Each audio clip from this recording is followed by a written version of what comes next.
కూటమి ప్రభుత్వం మీద వైసీపీ డేగ కన్ను పడిందని తెలుస్తుంది. ఎందుకంటే రీసెంట్‌గా మీరు గమనించుకోవాలి. సోషల్ మీడియా విభాగం అయితే ఏదైతే ఉందో వైసీపీకి చాలా చాలా స్పీడ్‌గా పనిచేస్తుంది. చాలా తటస్థంగా కూడా ఉంటుంది.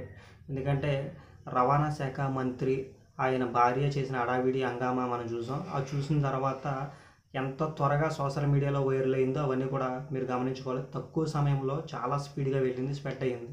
ఎందుకంటే ఎక్కడ నెగిటివ్ చేయాలి అన్న భాగంగా వైసీపీ చాలా ఎదురు చూస్తుంది. ఎందుకంటే పార్టీ చాలా వరకు డ్యామేజ్ అయింది. పుంజుకునే ప్రయత్నం అయితే చేయాలని ఎన్నో ప్రయత్నాలు చేస్తుంది. ఎందుకంటే ఐపాక్ టీము ఎలా పనిచేసిందో మనం గతంలో గమనించుకోవాలి.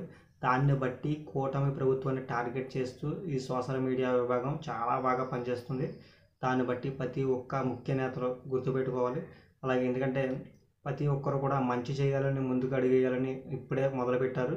అయితే ఇప్పటి నుంచి టార్గెట్ చేస్తూ సోషల్ మీడియాలో విపరీతంగా వెళ్ళే ప్రయత్నం అయితే చేస్తుంది.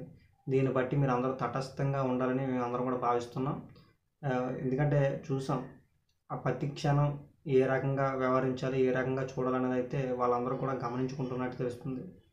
దాన్ని బట్టి మీరు ఎంత జాగ్రత్తగా ఉంటే అంత మంచిదనేసి ప్రతి ఒక్కరు కూడా హెచ్చరిస్తున్నారు.